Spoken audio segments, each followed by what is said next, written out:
Сәлем достар, табиғат тылсымы қашанда жұмбақ, оның барлығының сырын аша беруге мүмкін емес. Ғаламның ғажайыптары адамзаттың алақанына бүкіл құпиясын ашып салмай әлі күнге бір сырларын іште бүгумен келе жатыр. Бүгін сіздерді әлемдегі ең қауіпті өзендер мен көлдердің тылсым сырларымен таныстыратын боламын.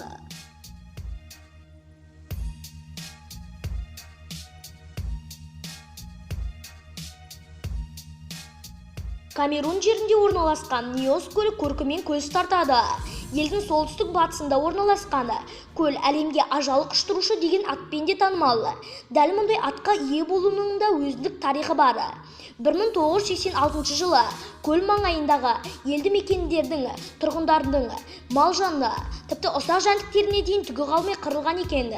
Кейіннен зерттеу жүргізген ғалымдар теңіз деңгейінен 1090 метр биіктікте орналасқан Ниос көлінің бұрынғы жанартау орнында пайда болған анықтады. Ал маңайдағы тіршілік күл талқан еткен көлдің түбіне жиналғаны, олы көмір қышқыл газы болып шыққаны.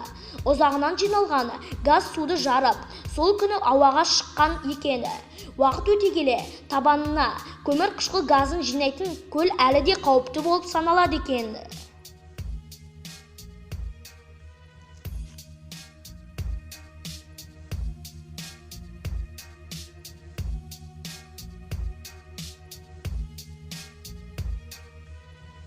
Рио-Тинто өзені.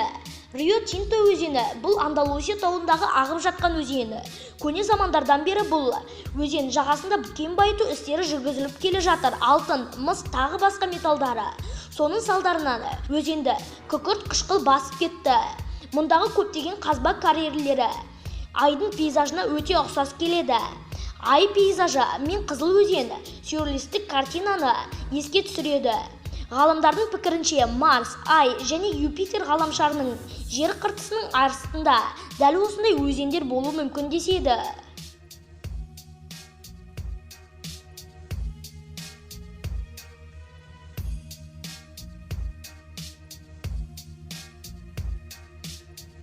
Янцзы өзені.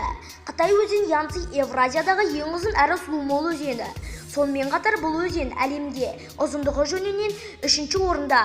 Өзеннің орналасқан жері Чунцин порттық қаласы, елдің ірі өнеркәсіп орталығы. Өзен жағалауында көптеген фабрика мен зауыт жұмыс істейді, ал қалған қалдықтарын Янцзыға ағызып жібереді деседі. Өзеннің суына құрамында адам денсаулығына қауіпті химикаттар кездеседі екен.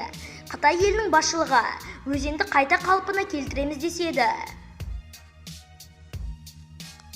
Амазонка өзені әлемдегі ұзындығы мен суының молдылығы жағынан алғашқы орындарды иемденген. Амазонка қауіптілігі жағынан да алғашқы орындарда. Өзенде әлемдегі ең жыртқыш жануарлар мен жәндіктер кездеседі. Топтасып жүретін пиранья балықтары, қара каймандары, анаконда мен ірі ұсақты жыртқыш жануарлар көптеп кездеседі. Сонымен қатар Амазонка алабы нағыз паразиттерде отаны деп аталады.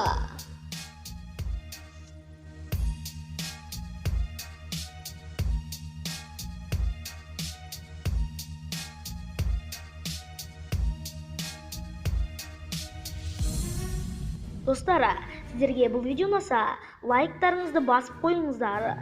Ал сіздер тіркелмеген болсаңыз, онда біздің арнамызға тіркеліп қойыңыздар.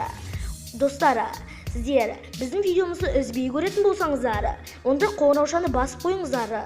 Ендеше сіздермен бірге болған бұл қызықты мәліметтер арнасы сау болыңыздар.